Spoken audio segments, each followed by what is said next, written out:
Hey guys, it's Patch. This video is about a hotly contested product, and that is the Jetboil Zip, or the Jetboil range in general. There are loads of different types. This is the smallest, if you believe it, and most compact, kind of one-person one, the Zip.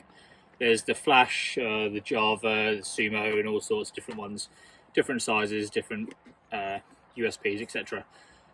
I want to give out my controversial and humble opinion that this is not actually all that good and all that worth your money if you're thinking about getting a camping stove.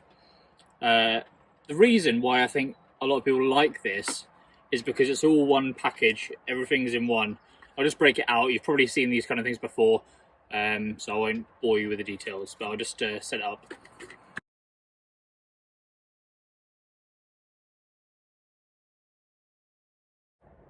Okay, so that's it set up. You've got kind of a tripod here that can house different size bits of gas. We'll come on to that. The gas bottle, this is just a 100-gram one that fits nicely inside. The stove bit that also obviously fits inside just underneath the gas. And then the actual kind of boiling vessel here with a little sleeve. This is well worn. That was my fault, not the actual bit of kit. And then a kind of rubberized plastic lid with kind of straining holes and a drinking hole there. And then it's also got a kind of measuring cup. I don't know if you can see this or if it'll focus on it, but it's got a little measuring line. This goes up to 250ml or 8 ounce. Some people use this for drinking. I actually don't use it for anything other than storage, bit of lighter or coffee sachets or whatever in there.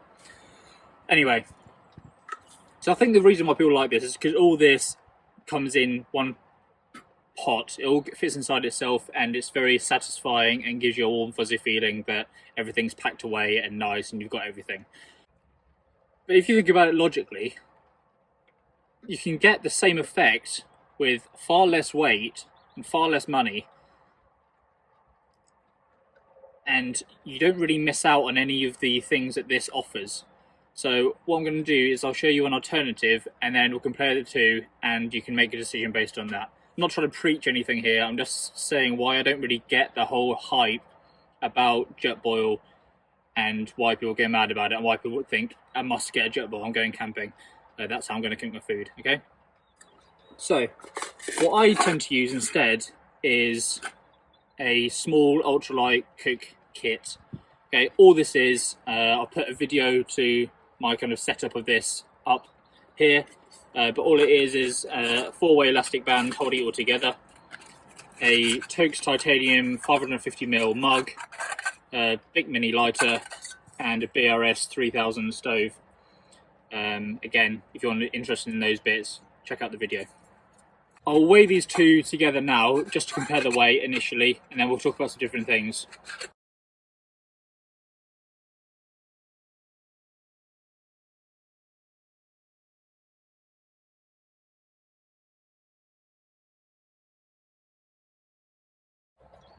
Okay, so there you go.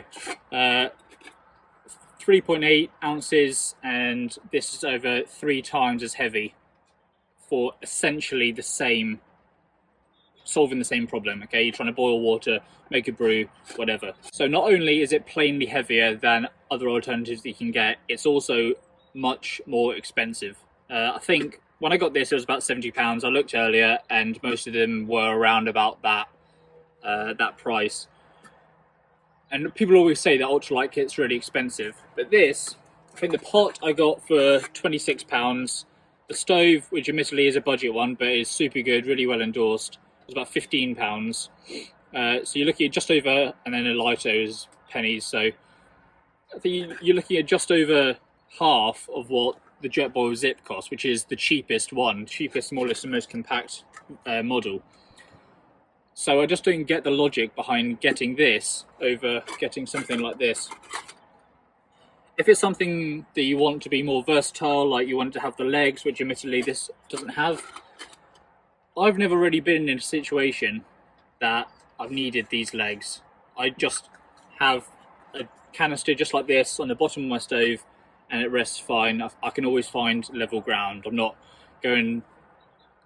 I've never been in that situation where I've needed that.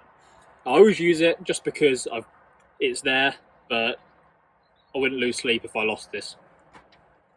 There's also the problem that this small model kind of only really houses 100-gram canisters, which are these small ones. This one's actually really rusty. Obviously, I haven't been out in ages, so I think it's probably suffering a bit.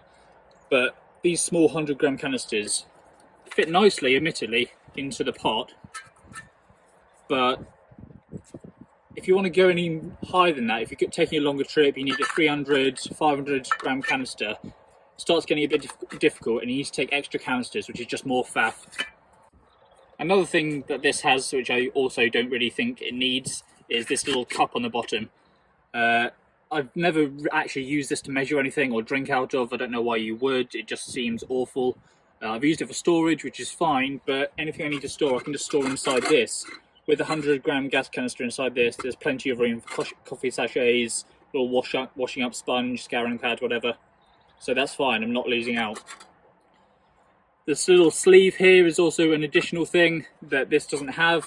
However, this has little handles that come out and you can grip it nice and comfortably. And also this is prone to... what happened with that is I was trying to dry out the inside. I left it empty just to put the flame on for a little bit to dry it out. Obviously left it on too long, human error, my fault. But again, I don't think this is necessary. What's wrong with just some handles? It does have a handle as well here, maddeningly, but it's just got this kind of sleeve around it and a little, I think this is meant to hold lighters. I just don't really get it. The last thing I'll talk about is the lid. This is one thing that I do like about it. I like these little holes. If you're doing pasta, it's easy. You don't need a camping colander. That probably actually exists. But you can just strain pasta out of there. Whereas this can still do it. It's got little 3 holes there, but I usually just hold the lid on and just do it through kind of slit in the edge of the lid. And that works fine as well. So while that is quite convenient, it's not really a deal breaker. I'm not losing out if I don't use this. So there you go. Like the smallest Jetboil available is 3 times the weight of an Ultralight set, doing the same job. It has these gimmicks on it that apparently make your life easier, more comfortable, but I'm not really losing out if I don't have this, and it's nearly twice the price of this Ultralight set, despite the claims that Ultralight kit is super expensive. So that's the kind of comparison between the two. They're my thoughts. Please put yours down below if you think I missed anything out, which I could well have done. This is a pretty ad hoc video. It's just me kind of chatting about it. But yeah, this is just my view. You can do what you want. If you think you absolutely need one of these, then fine. I'm just saying you don't need to get one of these. Like my video with boots and trail runners, you don't need to get boots. There are other options to consider, and hopefully this has given you some value. If it has, please like, please subscribe. It is much appreciated. And wait out for the next video.